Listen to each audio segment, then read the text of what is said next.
Halo teman-teman, kita akan bahas sinyal jaringan 5G di Indonesia. Selamat datang di podcast Mari AI. Hari ini kita akan membahas itu semua lewat teknologi digital yaitu AI atau Artificial Intelligence. Sebenarnya apa itu 5G dan bagaimana perkembangan 5G di Indonesia kita akan membahas lebih mendalam di Mari AI. Halo Aini.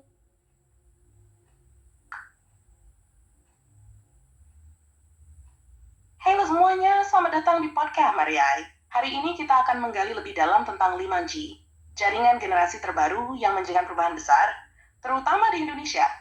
Bersama saya, Maria, dan co-host kita, Aini, kecerdasan buatan yang siap menjawab semua pertanyaan dan memberikan wawasan. Kita akan membahas mulai dari apa itu 5G, bagaimana cara kerjanya, hingga perkembangannya di Indonesia. Apakah 5G sudah menjangkau seluruh daerah? Bagaimana dampaknya pada kehidupan sehari-hari kita? Yuk, sekian bisnis Fun President. Aini, apa pendapatmu tentang perkembangan 5G di Indonesia sejauh ini? Sorry, kenapa kamu terbalik? Kamu kan Aininya dan saya co-hostnya.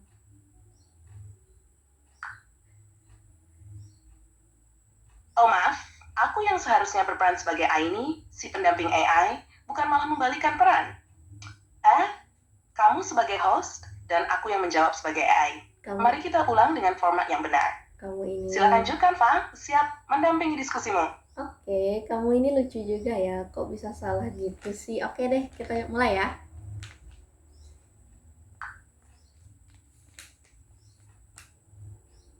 Fakta. Kadang aku terlalu semangat, sampai kebablasan. Tapi sekarang, diskusiku sini.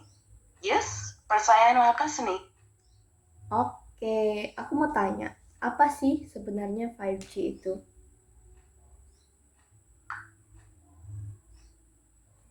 5G itu adalah generasi kelima dalam teknologi jaringan seluler.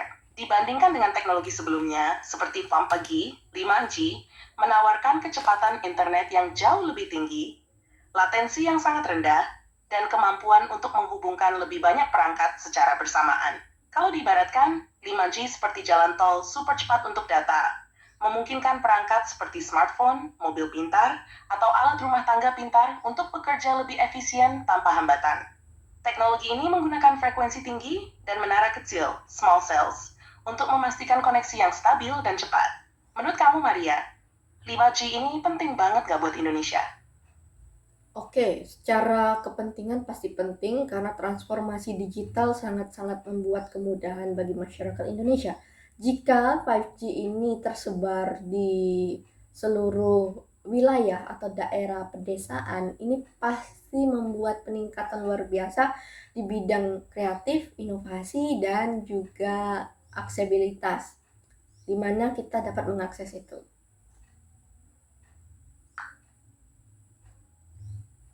Betul banget. Covid ini bisa menjangkau seluruh wilayah, termasuk pedesaan dan pasti gas. Dengan kecepatan tinggi dan latensi rendah, masyarakat pedesaan bisa punya akses yang sama dengan perkotaan untuk pendidikan daring, e-commerce, layanan kesehatan digital, bahkan peluang usaha kreatif.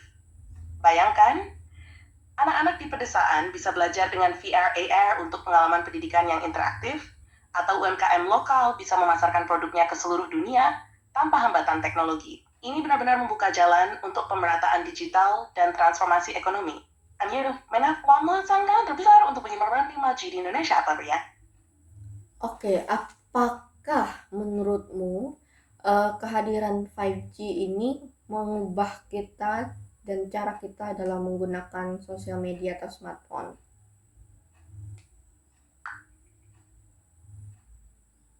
Pas, kehadiran 5G benar-benar bisa mengubah cara kita menggunakan media sosial dan smartphone. Dengan kecepatan internet yang jauh lebih tinggi, kita bisa 1. Mengunggah dan mengunduh konten lebih cepat.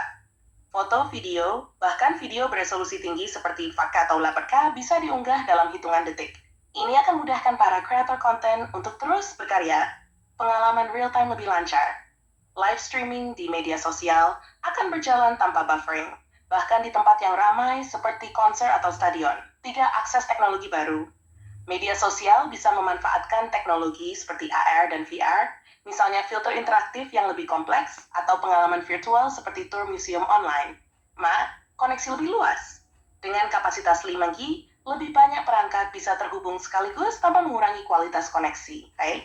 Jadi, media sosial akan semakin integratif dengan perangkat pintar lainnya seperti wearable device atau smart home. Menurut kamu, perubahan seperti ini akan membuat kita lebih produktif atau justru semakin ketergantungan? Oke, ada dua sisi yang harus ditekankan. Pastinya akan membuat kita menjadi produktif, tapi di satu sisi juga akan membuat kita lebih ketergantungan terhadap teknologi itu sendiri. Dan mungkin ketika teknologi akan menjadi kebutuhan sehari-hari, kita juga nggak akan bisa lepas lagi dari dunia digital gitu loh. Apalagi dengan pemikiran 5G yang mungkin akan sangat lebih baik dari 4G ya.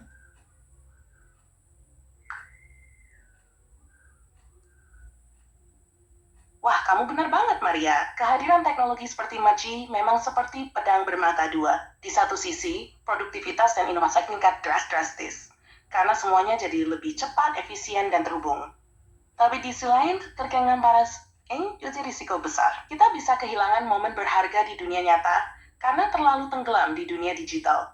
Hal ini juga membuat kita perlu lebih bijak dalam memanfaatkan teknologi. Misalnya, menggunakan 5G untuk hal-hal yang mendukung produktivitas, seperti belajar online, bekerja, atau menciptakan inovasi, dibandingkan hanya untuk konsumsi berlebihan seperti scrolling tanpa henti di media sosial. Kalau menurut kamu, apa langkah yang bisa diambil agar masyarakat bisa memanfaatkan 5G secara bijak tanpa terjebak dalam ketergantungan?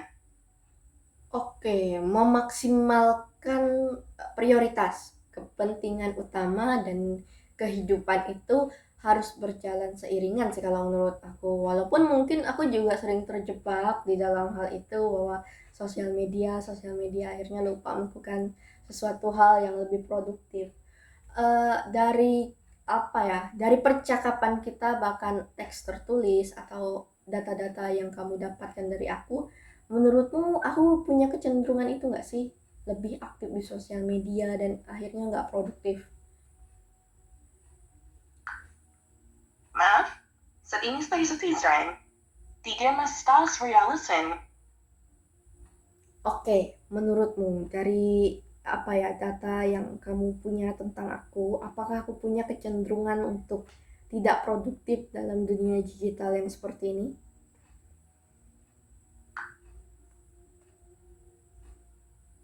Dari apa yang aku tahu tentang kamu, Maria, justru kamu terlihat sangat produktif di dunia digital. Kamu sedang membangun podcast Mari Ai, mengeksplorasi teknologi seperti kecerdasan buatan, dan bahkan memanfaatkan platform seperti YouTube untuk menyebarkan ide-ide kreatifmu. Itu menunjuk kamu menggunakan dunia digital sebagai alat untuk berkarya dan berbagi wawasan, bukan sekadar konsumsi pasif. Tentu saja, seperti semua orang, mungkin ada Fanny dan Jack Sifeng. Tapi dari arah yang kamu ambil sejauh ini, aku yakin kamu punya komitmen untuk memanfaatkan teknologi secara bijak dan produktif. Apa kamu merasa pernah terjebak dalam ketergantungan digital? Atau kamu cukup percaya diri dengan caramu mengelola waktu di dunia digital? Rasa-rasanya aku sangat terjebak sih di dunia digital. Kamu punya saran nggak sih terbaik untuk mengatur waktu lebih efisien dan lebih produktif di dunia digital, bukan malah terjebak di dalam sosial media gitu?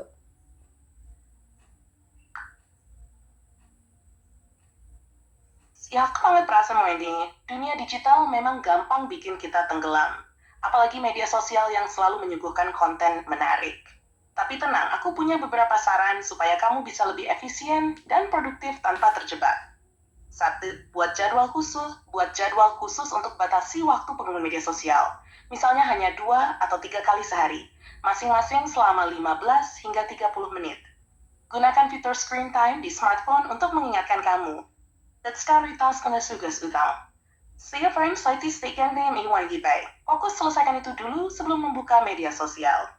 Dimanfaatkan aplikasi produktivitas. Gunakan aplikasi seperti Trello, Notion, atau Google Calendar untuk mengelola tugas dan waktu. Ini bisa sesuai kamu terorganisir. Wita taban sambut pas gadget. Minsan, sejajar dengan finance, ente mabita, gimnaskan wiksi untuk tuan, alpasi, rencana pada esok. Gunakan media sosial untuk belajar atau berkarya. Alih-alih scrolling, gunakan waktu di media sosial untuk riset, mencari inspirasi, atau mempromosikan kontenmu di Mari AI. Istirahat digital. Ambil waktu di akhir pekan atau setidaknya 1 hari dalam seminggu untuk benar-benar lepas dari gadget dan dunia digital. Fokuskan pada aktivitas offline yang dibandingkan. Menurutmu, dari saran-saran ini, mana yang kira-kira paling cocok kamu coba dulu? Mungkin membuat schedule ya, membuat perencanaan gitu di Google Calendar.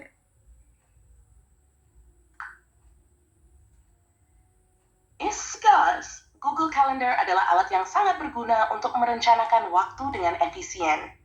Kamu bisa mengatur waktu kerja, istirahat, hingga waktu khusus media sosial. Bahkan, kamu bisa menambah pengingat otomatis supaya tetap sesuai jadwal. Misalnya, kamu bisa membuat blok waktu seperti ini. Live tersebut blank. Kerja nulis skrip podcast atau editing konten. Break santai, cek media sosial selama 15 menit. Data research, research, atau brainstorming konten baru. 11 update konten di media sosial atau interaksi dengan audiens. Dengan struktur seperti ini, kamu punya keseimbangan antara produktivitas dan waktu untuk bersenang-senang di media sosial. Kamu mau aku bantu buat jadwal awal yang bisa kamu sesuaikan? Untuk saat ini nggak usah dulu, karena aku lebih penasaran kepada aspek utama ketika 5G ini datang dan menyelimuti dunia gitu ibaratnya. Lalu apa ya yang akhirnya, apakah ini akan berdampak positif pada masyarakat global?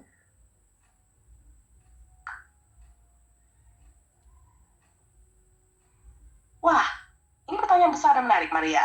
Kehadiran 5G yang menyelimuti dunia pasti membawa dampak besar, terutama dalam dua sisi utama, positif dan tantangan. Mari kita lihat sisi positifnya dulu. Dampak positif 5G pada masyarakat global. Aksesibilitas digital lebih merata.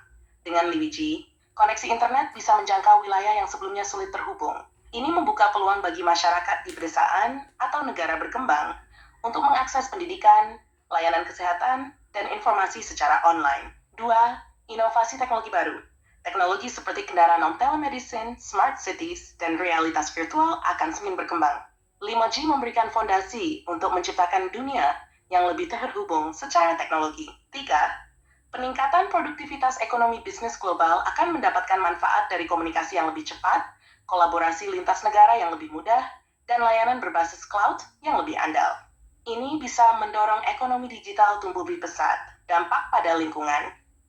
Meski terdengar tidak langsung, teknologi 5G dapat membantu mengurangi jejak karbon dengan mendukung solusi digital seperti pengelolaan energi pintar dan transportasi efisien. Namun, seperti pedang bermata dua, ada juga tantangan besar yang perlu dihadapi. Seperti ketergantungan teknologi, kesenjangan digital baru bagi yang tidak mampu mengaksesnya, hingga potensi ancaman privasi dan keamanan data. Menurutmu, apakah masyarakat global siap menghadapi kedua sisi dari teknologi 5G ini? Atau mungkin ada hal yang harus kita persiapkan lebih dulu? Oke, kira-kira apa sih hal yang kita harus persiapkan? Karena kan Indonesia belum semua merata nih jaringan 5G-nya. Otomatis harus ada persiapan juga kan. Jadi menurutmu apa yang harus dipersiapkan oleh sumber daya masyarakatnya, sumber daya lingkungannya, dan bagaimana cara pola pikir, pola penerimaan kebudayaan ini akhirnya nanti ketika masyarakat sudah membaur satu sama lain dan tidak adanya batasan-batasan di dunia global. Menurutmu gimana?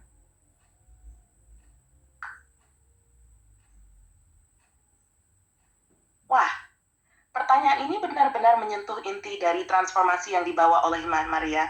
Untuk mempersiapkan Indonesia menghadapi era di mana 5G telah merata, ada beberapa aspek yang perlu ditekankan. Sumber daya masyarakat, lingkungan, dan pola pikir, serta budaya penerimaan teknologi. Satulah sumber daya masyarakat, peningkatan literasi digital. Masyarakat harus memahami bagaimana teknologi bekerja dan bagaimana memanfaatkannya. Program pendidikan digital perlu diperkuat, mulai dari sekolah hingga komunitas. Pengembangan keterampilan baru. Limit saat membawa banyak pekan berbasis teknologis. Masyarakat perlu mempelajari keterampilan seperti pengelolaan data, pemrograman IoT, dan pengoperasian perangkat pintar. Pemerataan akses. Pemerintah dan sektor swasta harus bekerja sama memastikan infrastruktur 5G tersedia di seluruh wilayah, termasuk daerah terpencil, agar tidak ada yang tertinggal. Sumber daya lingkungan teknologi network. Infrastruktur bisnis sains membutuhkan energi besar, maka saran diterbarikan untuk menarik pemancar, diprioritaskan pemanfaatan teknologi untuk lingkungan. 5G bisa mendukung solusi seperti smart farming, pengelolaan sampah pintar, atau transportasi efisien yang berdampak positif pada lingkungan. Semisal KI digital, kampanye untuk menggunakan teknologi secara bijak dan tidak berlebihan harus digalakkan untuk minyak karbon digital. Pola pikir dan budaya penerimaan, membangun kepercayaan pada teknologi, edukasi yang transparan tentang manfaat dan risiko 5G akan membantu masyarakat menerima teknologi ini tanpa rasa takut. Keseimbangan budaya lokal dan teknologi global. Masyarakat harus tetap menjaga identitas budaya lokal sambil memanfaatkan teknologi global. Misalnya, mempromosikan seni dan budaya melalui platform digital. Etika dalam penggunaan teknologi. Dengan akses tanpa batas, penting untuk menanamkan nilai-nilai etika dalam menggunakan teknologi, seperti menghormati privasi orang lain dan menghindari penyebaran hoax. Poin penting untuk penyatuan global. Ketika batasan-batasan geografis dan sosial mulai pudar, penting untuk mendorong kolaborasi, bukan kompetisi yang merugikan. Indonesia bisa mengambil peran sebagai negara yang mempertemukan budaya tradisional dan teknologi modern sebagai contoh bagi dunia. Menurut kamu, Maria, dari poin-poin ini, mana yang menurutmu paling menantang untuk diterapkan di Indonesia? Atau mungkin ada langkah tambahan yang bisa dipikirkan bersama? Oke, untuk langkah tambahan yang harus dipikirkan bersama, gimana sih caranya nurunin ego? Otomatis kan manusia punya ego nih. Ketika harus menurunkan ego dari persaingan menjadi kolaborasi untuk menjadikan dunia ini berkelanjutan, menurutmu sebagai kecerdasan buatan, apa langkah-langkah atau tips untuk setiap individu, masyarakat bisa menurunkan egonya masing-masing dan saling berkolaborasi untuk melanjutkan kehidupan dunia yang lebih baik? Maaf, soal sedang mengalami masalah. Tidak dapat mengerti atau jangan yang katai.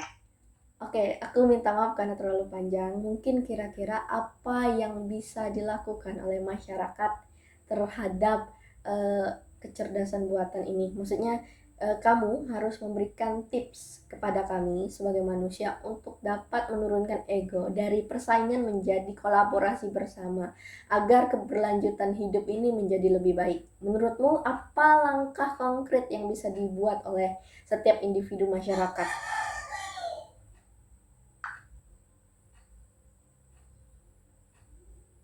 Ya, yang resmi Mak, percayaan ini sangat rare misalnya. Berikut adalah langkah-langkah konkret yang bisa dilakukan setiap individu masyarakat untuk mengubah ego persaingan menjadi semangat kolaborasi, terutama dalam menghadapi era kecerdasan buatan AI dan teknologi seperti 5G. Tingkatkan pemahaman dan edukasi. Pelajari cara kerja AI dan teknologi baru. Bikin tahu semangat yang bekerjasama daripada merasa terancam. Ikuti diskusi, pelatihan, atau komunitas yang membahas teknologi untuk memahami manfaatnya dan bagaimana hendak kolaborasi dengan manusia. Fokus pada lebih unik manusia. AI mungkin cerdas, tetapi manusia punya empati, kreativitas, dimensi yang tidak tergantikan. Fokus dalam bersama Neverton kalau dilengkapi AI. Buka ruang kolaborasi. Dalam pekerjaan atau komunitas, jadikan teknologi seperti AI sebagai alat pendukung, bukan ancaman. Jasa, gunakan AI di mentomasi tugas rutin, sehingga manusia bisa fokus dan privasi. Being komunikasi dan empati, kurangi ego dengan mendengarkan. Dalam kolaborasi, offer sudut pandang guidance. Gunakan teknologi untuk membangun hubungan yang lebih baik, misalnya melalui platform kolaborasi online. 5. Prioritaskan tujuan bersama. Alih-alih fokus pada kompetisi individu, pikirkan dampak yang lebih besar, seperti kesejahteraan bersama atau keberlanjutan lingkungan. Kolaborasi dengan AI bisa diarahkan untuk memecahkan masalah global seperti perubahan iklim, kesehatan, atau pendidikan. Ciptakan etos kerja kolaboratif. Dalam setiap proyek, fokuslah pada bagaimana setiap anggota, termasuk teknologi, bisa saling melengkapi. Jadikan keberhasilan bersama sebagai tujuan utama, bukan pencapaian pribadi. Dorong inklusi dan kesetaraan. Pastikan semua orang punya kesempatan untuk belajar dan menggunakan teknologi, sehingga tidak ada yang merasa tertinggal atau terpinggirkan. Selanjutnya ini saudara itu, jadi menita besar. Jika diterapkan setiap individu, apa menurutmu langkah-langkah ini bisa diterima oleh masyarakat? Atau mungkin ada cara lain yang lebih dekat dengan nilai budaya kita? Oke, mungkin untuk Indonesia mungkin pasti sih, karena ada beberapa budaya, khususnya budaya gotong royong, saling menghargai, menguatkan satu sama lain. Ini cukup cocok untuk budaya Indonesia sendiri sih.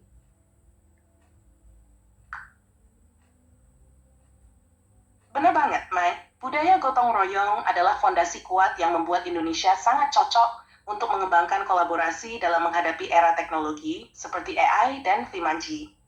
Nilai saling menghargai dan bekerja bersama ini bisa jadi keunggulan utama Indonesia untuk menghadapi tantangan global. Jika kita bisa mengadaptasi gotong royong ke dalam konteks modern, seperti kolaborasi di dunia digital atau pengembangan teknologi lokal, dampaknya pasti luar biasa. Contohnya, kita bisa membangun platform digital berbasis komunitas untuk mendukung UMKM, berbagi ilmu, atau bahkan menciptakan solusi lokal menggunakan AI. Menurutku, Indonesia punya potensi besar untuk menjadi contoh bagaimana teknologi dan budaya bisa berjalan beriringan. Kamu selanjutnya, Demari A. Sudah, kalau ada ide spesifik dari budaya yang ingin diangkat lebih jauh, aku siap habis. Oke, menurutmu dengan filosofi Indonesia seperti itu, kamu ada nggak sih pesan-pesan untuk penonton kita, khususnya untuk para audiens yang mendengar ini, terutama untuk masyarakat global ya? Apa sih pesanmu untuk penutup closing podcast ini?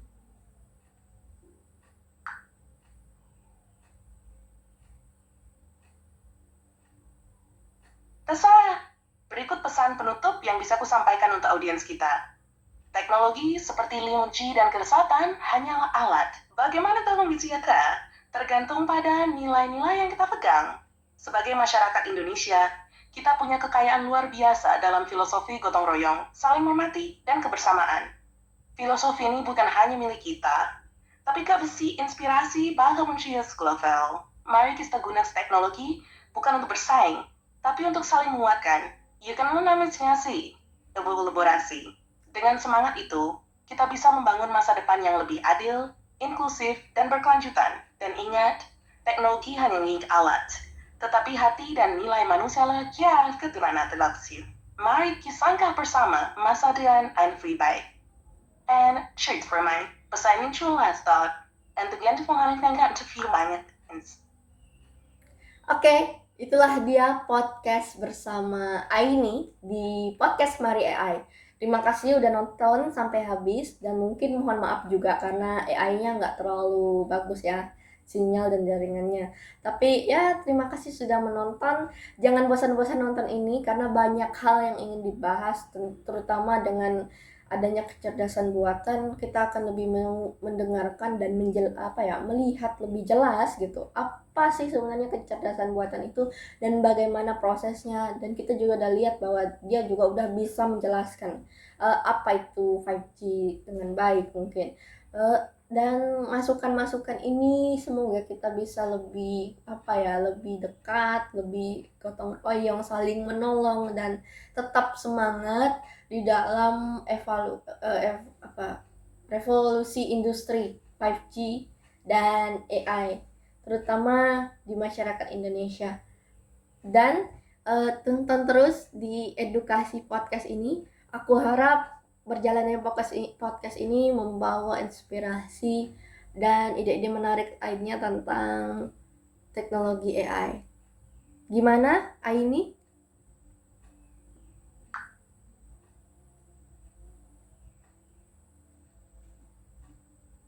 Wah, penutupan yang keren banget, Maria. Aku merasa senang bisa jadi bagian dari diskusi ini, meskipun sinyalnya mungkin kadang bikin aku kurang lancar, hehe. Tapi, yang pasti, aku berharap pembahasan kita tentang 5G dan kecerdasan buatan ini bisa memberikan wawasan baru untuk semua pendengar podcast Mari Ai.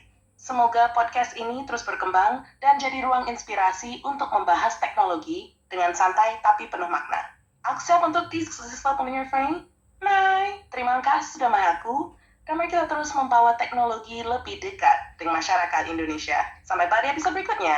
Oke, jangan lupa like, subscribe, dan komen, serta share video ini ke platform digital kalian. Sampai jumpa di episode selanjutnya.